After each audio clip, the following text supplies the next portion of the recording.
Bismillahirrahmanirrahim. Assalamualaikum warahmatullahi wabarakatuh. Oke teman-teman semuanya, bersama saya dalam pertemuan kali ini kita akan membahas tentang sistem komputer, mata kuliah teknologi informasi dan komunikasi. Oke, baik saja, untuk mempersingkat waktu, mari kita bahas materi ini. Oke, apa itu sistem komputer? Jadi sebelum kita membahas lebih dalam tentang sistem komputer, kita harus mengetahui terlebih dahulu apa itu sistem komputer. Oke, sistem adalah suatu gabungan elemen yang saling berhubungan sehingga membentuk suatu kelompok untuk melaksanakan tujuan pokok yang ditargetkan. Nah, komputer sendiri adalah alat yang digunakan untuk mempermudah pekerjaan manusia dalam mengolah data. Nah, jadi, apa itu sistem komputer? Sistem komputer adalah elemen-elemen yang saling terkait untuk menjalankan suatu aktivitas menggunakan komputer. Oke, jadi apa saja elemen-elemen tersebut? Oke, tiga komponen penting komputer. Jadi tiga komponen penting komputer ini adalah elemen-elemen yang tadi saya sebutkan. Oke, jadi yang pertama ada hardware. Hardware atau biasa disebut dengan perangkat keras adalah komponen yang bersifat fisik yang bisa dilihat dan dipegang. Jadi sebuah komponen komputer yang bisa kita lihat secara langsung dan bisa kita pegang secara langsung, kita menggunakan komputer tersebut itu merupakan suatu komponen komputer, yaitu hardware, perangkat keras. Dan yang kedua ada software atau biasa disebut perangkat lunak. Nah, perangkat lunak sendiri adalah program yang berisikan data dan instruksi bagaimana dan apa yang harus dilakukan. Jadi di dalam software ini contohnya seperti aplikasi, sistem operasi, dan lain-lain. Lalu yang ketiga adalah brainware atau bisa disebut dengan user atau pengguna. Jadi brainware atau bisa disebut dengan user adalah pengguna dari komputer. Jadi ketiga komponen yang ada di sini, ketiga komponen tersebut memiliki peran yang penting. Jadi untuk komponen komputer ini ketiganya harus ada. Jadi untuk kita dapat menggunakan sebuah komputer, maka ketiga komponen ini harus saling melengkapi. Jika salah satu dari tiga komponen tersebut tidak ada, maka kita tidak akan bisa mengoperasikan sebuah komputer. Misalkan kita memiliki sebuah komputer, kita memiliki hardware, tapi tidak ada software. Jadi kita hanya memiliki sebuah komputer tanpa memiliki sistem operasi, maka komputer tersebut tidak akan bisa digunakan untuk apa-apa. Jadi kita hanya mempunyai komputer. Jika tidak ada hardware, kita mempunyai aplikasi tapi kita tidak memiliki salah satu dari hardware, contohnya alat input seperti keyboard atau mouse, atau alat output seperti speaker ataupun printer, maka kita tidak dapat menggunakan aplikasi tersebut dengan baik juga. Sekarang jika kita memiliki hardware dan software tapi kita tidak memiliki brainware, bagaimana? Jadi kita memiliki komputer secara lengkap, semuanya lengkap, dan software, kita memiliki software tapi tidak ada pengguna, maka siapa yang akan menggunakan komputer? Nah, jadi begitu. Oleh karena itu, ketiga komponen tersebut sangat penting untuk kita agar menggunakan komputer. Oke, next. Nah, hardware, klasifikasi hardware sebagai berikut. Yang pertama ada input device. input device adalah perangkat keras yang bertugas untuk mengirimkan informasi ke sistem komputer untuk diproses. Nah, contohnya tadi keyboard, mouse, mikrofon. Nah, ketiga alat tersebut merupakan sebuah alat input device, yaitu perangkat yang bertugas untuk mengirimkan informasi. Dan lalu selanjutnya ada proses device. Proses device adalah komponen yang bertanggung jawab untuk pemrosesan informasi di dalam sistem komputer. Nah, jadi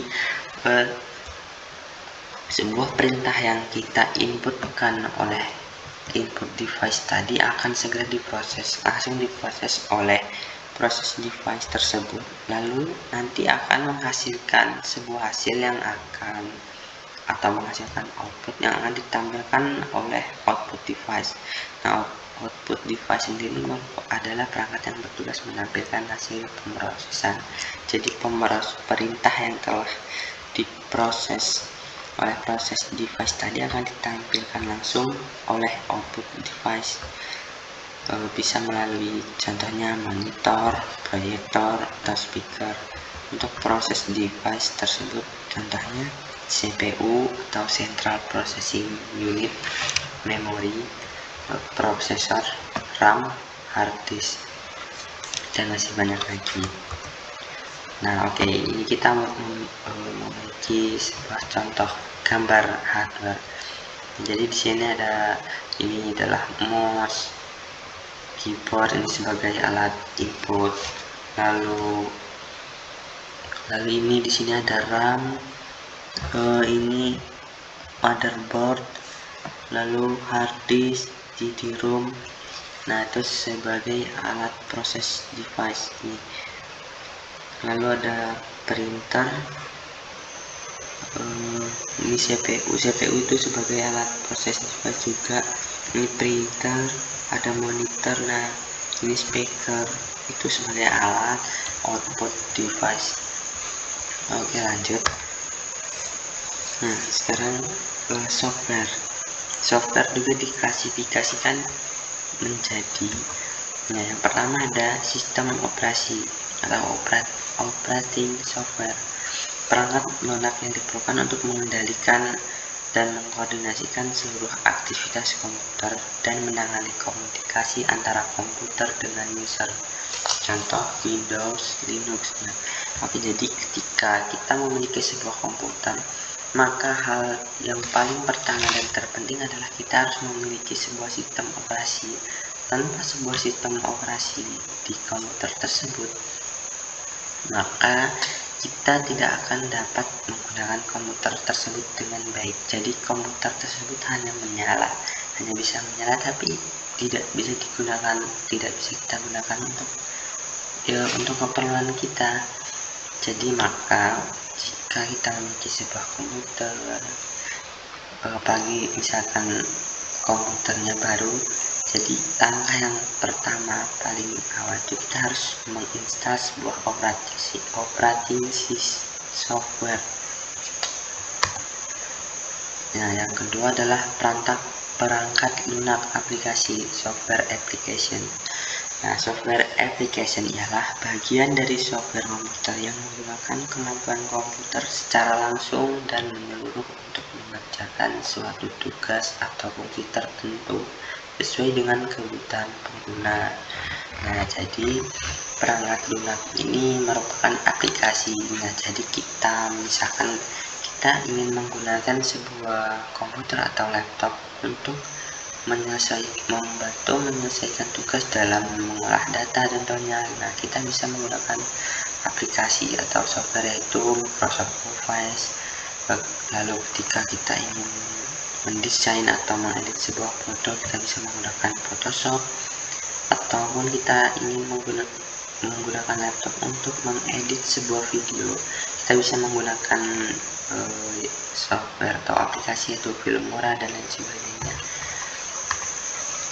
Nah, lalu yang ketiga adalah bahasa pemrograman. Bahasa komputer yang digunakan untuk menulis instruksi program untuk melakukan sesuatu pekerjaan yang dilakukan oleh programmer. Contoh bahasa C, Pascal. Jadi di sini komputer juga memiliki sebuah bahasa pemrograman. Nah, untuk menerjemahkan bahasa dari sistem komputer ini ke bahasa yang bisa kita mengerti, yang bisa dimengerti oleh manusia, maka di dalam komputer ini dibutuhkan sebuah bahasa pemrograman. Oke, next. Yang terakhir ini adalah brainware. Brainware tadi adalah orang atau user, orang yang menggunakan atau mengoperasikan sebuah perangkat komputer.